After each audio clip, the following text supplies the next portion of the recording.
Hi, everybody. It's Carl Emberson back here live from Punta Mita. Great to be here with you again on this Monday, 4th of May, 2020. Hashtag stay home. Hashtag be safe. And we'll be thinking of you as we always are. And we'll hope to see you down here again one day in the not too distant future. I think we got our dear friend and my guest today checking in with Marcela, Valladolid. We're going to just check now. There she is. I think she's joined there. So this is one of her books, which I have, called Casa Marcela from 2017. Hola, Marcela. ¿Cómo estás, Carl? You're looking good. How are you, sir? Muy bien, muy bien. Thank you very much. Really good here in Punta Mita, keeping ourselves busy, interviewing beautiful people like yourself. Thank you, sir. And because I know people like you that love Punta Mita, we met years ago when I was the general manager at the Four Seasons. Yeah. Four Seasons? St. Regis, I should say. Yeah, exactly. The St. Regis. It was the St. Regis. Yeah, that's right, at the St. Regis. And you've been coming back with the family, with Phil and the family who are growing up. And I think you were here in November when I was actually in hospital. It was the last time you were down here. You gave a cooking class. Yes. And you spent a week here. How was it? You know what? I have to tell you, not like, I think every other day, Ana, our youngest, will say, quiero ir a la casa grande de Punta Mita. I want to go to the big house in Punta Mita. She became obsessed. Like my whole family, and I think Philip and I discussed it so much. Like that is our spot now, because it was such an, more than anything, Carl, it was just easy. And when you've got two toddlers and a teenager and you don't want to think about anything, you want to just truly relax, like that was that vacation for us. I mean, it was right. For me, there's no place on earth that has the warmth and quality of service of Mexico beaches in general. I feel like Mexico as a people, has always been my experience. They have never, it's always a yes. Whatever your request is, like, even if you ask for something like we're at a restaurant, you'll see the waiter get nervous and be like, yes. And they'll take a couple of minutes, but they will figure it out. And that is the absolute beauty of Mexico, that it's like this secret, but kind of overarching theme that your needs will be met no matter how we need to figure this out. If you need a cigar at 3 o'clock in the morning, we will find you a cigar. You know what I'm saying? Yeah, and that's the feeling. I mean, I don't want to say that Punta Mita will deliver like on anything and everything. You don't want anybody asking for like almost. Exactly. But like for us, Carl, honestly, it was one of the best vacations of our lives. It was just so, and I came home and I told my family, I was just like, that was just so easy. What time of year was it? Because the weather was also like heaven. It wasn't too hot. You were down here in November, I think. Yeah, because it was Thanksgiving. That's right. It was right around Thanksgiving. And you were down for a week. I think Phil went fishing as well with the kids, and while you were getting ready for your cooking class. Yes. And I'd just like to come back on that point you say there, Marcela, about the Mexicans and how great they are at hospitality. Mm-hmm. It's true. I can tell you, remember the days when I used to run the St. Regis, and these are the most hospitable people, I believe, in the world. Yes. I've lived and worked in 10 countries, and I've not found a nation that is so hospitable, right across the board. They really make this beautiful country even better. I'm like you. I've been fortunate to travel around the world, and there's around the world. And for me, like if Philip and I just want to be, the word is taken care of, we know it's going to be in Mexico. That's fantastic. That's talking about Mexico, Marcela. Mañana es Cinco de Mayo. ¿Qué vamos a hacer? What are you doing? Woohoo! Now, listen, I've been saying this for not 20 years because I didn't have the courage to say it like... I know what you're going to say. I didn't celebrate Cinco de Mayo once in my life because I am a true, actual Mexicana. Like I grew up in Tijuana. If si eres mexicano, Cinco de Mayo, unless you're in Puebla, because it's la Batalla de Puebla, it really doesn't, it's not like a holiday. It's not like schools closed down. I think there's the misconception that it's Independence Day, which is actually September 16th. But Nada. No my, pasa nada. no pasa nada. My feeling about it is, though, anything that celebrates Mexican food, Mexican drink, Mexican culture, I'm in 100%. So tell me a little bit about that, Marcela. That started in the US, that Cinco de Mayo became a big celebration. Yeah. I think I wrote a whole thing about it a while ago, but I don't remember exactly the origin of it. I definitely think I know it started on the US side of the border in terms of it becoming like a national holiday. It's an interesting Google, though. I need to do a little more research to pinpoint exactly when and why and how. But it's the holiday that you sell most tequila than any other in the United States. Like, good things happen. Like, it's good for our people and the products that come out of Mexico. But the truth has to be told that when you're on the Mexican side of the border, Cinco de Mayo is pretty much like Cuatro de Mayo. Like, it's kind of the same thing. 6 of May. I agree with you. But hey, as you well know, when you're down here, you could be easily in LA or in Santa Barbara, or at any time in November when you're on the beach in Punta Mita. It feels like a little bit like California sometimes, you know? Totally. Well, 80% of the people are from the US, so we will be celebrating. In fact, I'm going to cook something tomorrow. I'm going to do a ceviche with our chef and a couple of margaritas. That sounds amazing. No, I'm celebrating it too. I'm doing a live demo with Good Morning America, with Ginger Z. Like, I have embraced the holiday. Like I said, anything that I was resistant to it for a few years. I was like, it doesn't feel authentic to me. And then I was like, you know what? But it's celebrating us and the culture and the food and all of the contributions we make to the culture and the economy and the culinary world. Like, this is good. This is good that people are looking for you to do press on Cinco de Mayo. So now it's like one of my busiest days of the year. And what are you going to do tomorrow? What's on your recipes tomorrow? Well, I'm doing a very simple chicken tostada recipe with a fresh salsa asada that I'm cooking live with Good Morning America with Ginger Z. Nice. So it's really simple, just really simple. I think folks these days, sometimes I get overly complicated, and I think there's a lot of, limitations right now. People aren't going grocery shopping as much. Fresh and like, I get emails all the time. Like, I just did a demo with chicken. They were like, we don't even have chicken in our markets right now. So I'm really trying to put out information that people can really digest and really kind of use in their real life, and recipes that they can do weeknight dinners. They might not have access to fresh seafood right now. So I'm trying to use easy ingredients, not any fancy cooking equipment, just straightforward stuff that can really nourish not just the body, but the soul, if you're looking for good Mexican food. Yeah. Right. And I think, what's happened to me, at least, I've been quarantined here in Punta Mita with the family. I found I'm cooking more than ever. I think that's going to be the case for everybody. I've found my passion for cooking has come right back to that, almost like my passion for golf or for fishing. It's like, I want to cook. I want to be on the stove tonight. What am I going to cook tomorrow? And using the sometimes limited resources, it makes you become creative, doesn't it? Yeah, I think it's made a cook out of a lot of people. I think for a lot of us, even though I have a home office, I had never spent so much time with my children or cooking with my children. Like, it's been insane, and they eat all day. Yeah. All I do from the morning I wake up to the time I go to sleep is I'm either cooking or doing laundry or preparing snacks. Good thing though, the teenager who's Fausto, who just turned 16 last week, he was like, I don't know what's going on with you and Philip, but your food game is getting stronger. And I was like, thank you. After 25 years in the culinary profession, I finally get props for my teen. Right.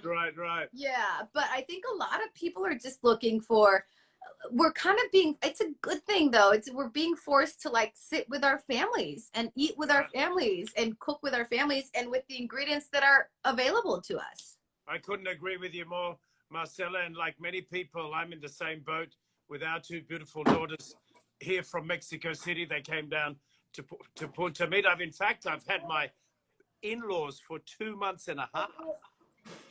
Hold on. Dile a tu papá. Dile a tu papá. Corre. Sorry, we got a little one. We got a little one that came in. This is the thing about quarantine is like you do not know what's gonna happen. And in all my lives, I've had like Anna here and Fausto here and like David here, and like I'm trying to like get a recipe across. And okay, tell me what you were saying, Carl. That's good. No, I'm just saying we have our daughters here. I've also had my parents-in-law here for 2.5 months. So I'm deserving a medal at the moment. I think I'm going to get a medal or a trophy from my wife as one of the best son-in-laws out there at the moment. So yeah, and we're still doing well. We're all still talking to each other and having a laugh and loving each other. So it's been unforgettable for me. Yeah, I mean, for some people are going through some really difficult situations, and we always have to exercise like compassion and empathy and think about those people. And I thank God every day that this is given that I'm being put in this situation, like you said, that people that like I really want to hang out with, like Philip is in charge of laundry distribution. Never in my life would I have thought that Philip was gonna be the guy that's putting like Anna's underwear back in her drawer or in her drawers. You know what I'm saying? Like, yeah. It's been beautiful. My teenager, he's really busy with school and activities and whatnot, so I'm usually in charge of like kind of getting his room tidy or whatnot. But everybody has to pitch in this family. We're all involved in the cleanup, in the cooking, in the prep of the food, in the setting the table. We are all just so involved in the day-to-day to our house, because before this our lives were just so busy. Philip and I travel so much, and like I said, the teenager with school and the little babies are busy too. They have like dance classes and soccer classes at like 3. Yeah. Like everybody's just so busy, and we've just been forced, and I hate to use the word forced, but that's what happened, to see each other and hang out with each other and really rely on each other to be able to survive what's going on right now. No, I couldn't agree with you more. Marcela, you'd be interested to know. So talking about the community and things like that, as you well know, we have Punta Mita, we have the beautiful resort with the St. Regis, the Four Seasons, the homes like you stayed in. Then in town, we have Punta Mita, which is the little village where we have all the great restaurants where you and the family would go to. Si Senor, Tuna Blanca, Hector's Kitchen. And that town basically relies 90% on Punta Mita and the tourism that it generates. So with everything closed down in Punta Mita, as well as Punta Mita, there's obviously been like 95% of the people are without jobs. Yeah. And what we did about 1.5 months ago, we started a humanitarian initiative, which we do like una despensa, which in English means like a family food basket, which we give out every week. This week we gave about 754 family food baskets out of a population of 900 families. Wow. So that's about 80% of the families in Punta Mita have been helped, in one way or another by the residents of Punta Mita. So I think it's a great story, like you say, that there's a lot of people suffering out there that we need to get behind and help them, and it's these type of things that we should also remember at times 100%. Like this. 100%. I think, and that's one of the biggest conversations I have with both my sister and Philip. Often it's like we are, I'm blessed. I am privileged that I have food in my fridge right now. So what am I responsible for at this point, at this situation? What can I do from here? And I think that's our responsibility as humans, to look at your privilege. If you're so fortunate to be in a situation right now where you can be home, where you can be with your family and not worry about having a roof over your head, okay, that's taken care of. So how do I try and take care of somebody else? Both Philip and I have, we've done a few different things to kind of work on helping other people. We've participated in a few fundraisers. We've raised close to $90,000 for a hospital in Tijuana. Wow, fantastic. Yeah, we're super happy about that. So like you said, it's about just kind of sitting back and thinking, what can you do for somebody else? But I have to tell you, Carl, like everybody in this house is just dreaming about when we get to go down there again and just like sit on that beach, man. Because that beach club, those pools, that beach, everything was just so, the word that keeps just coming up is easy. It just felt Yeah. easy. Because you know what, how old are your kids, Carl? I'm a little bit older, 25 and 27. Because I don't know if you remember, but traveling when we went last year, they were 3 and 4 or 3 and 2. Right. That's not they usually don't feel like vacations when they're that little. Correct me if I'm wrong. I think one of the kids or both of them might have been made in Punta Mita. This is Carl. I think so. I think that was in the first trip. I think David was a product of wine and steak at Seabreeze. Yeah, exactly. Yeah. But it was just so easy and so relaxing. And like I said, for me, the things that, you know what, it's so, you remember how there's saying about you remember how you feel more than anything else. And I just remember feeling like I was on an actual vacation. The weather was perfect. Yeah. The accommodations were perfect. It was so luxurious, so beautiful. The kids were like, In heaven. it was heaven.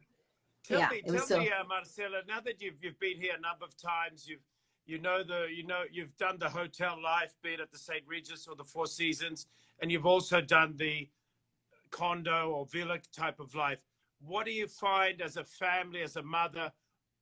The hotel has its benefits, and the villa life has its benefit. Where do you stand now? Oh, we've resolved that as a family. If it's just Philip and myself, it's going to be a hotel.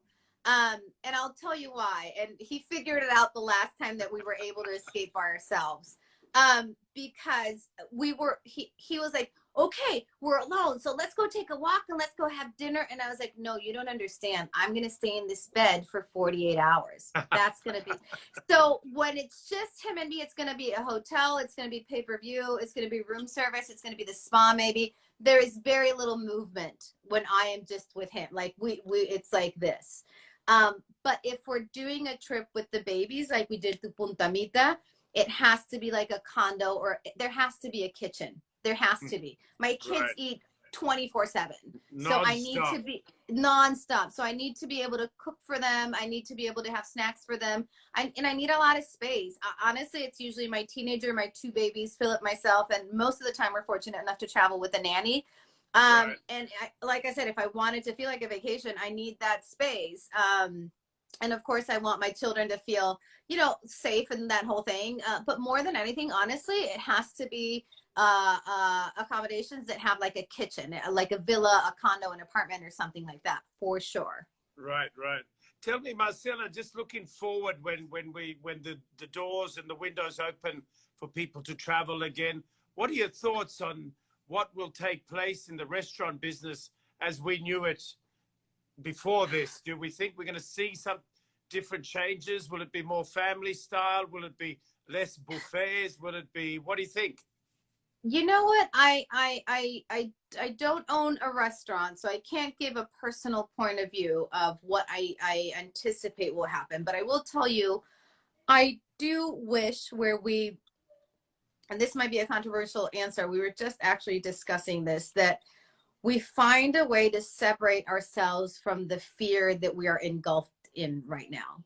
I think whenever you make decisions based on fear or operate with fear as the driving force, I don't think anything good comes from it. It's easy for me to say that, like I said, because I'm not a restaurant owner, but I think, and I'm not a scientist or a doctor either. So like, you have to be careful with your words, but honestly, I think we have to, the people that are leading this, our leaders, really have to find a way for us to be able to get back to almost exactly the way before. I know that people keep saying it'll never be the same.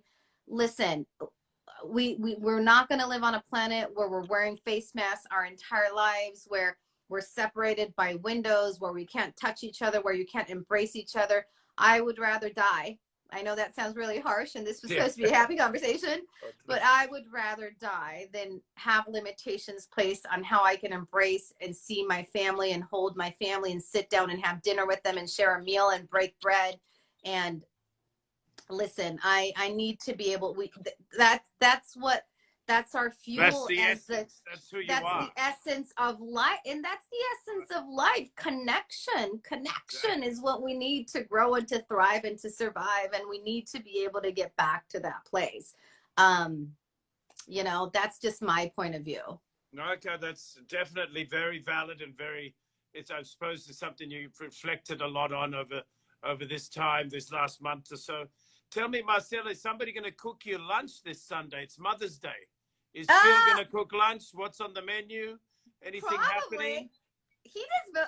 I can't say most anymore, because we split the cook. Listen, because before this whole situation, he would do most of the cooking, because I would cook for work a lot, Right. obviously, and then I would come home and I would be like, the last place I want to be right now is the kitchen. And he loves to grill, so whenever we were home, Philip would be cooking and he would be barbecuing. So Right. he just typed in. He's in here. He said Chef Felipe. Chef Felipe. So I got him. so Hey, Chef.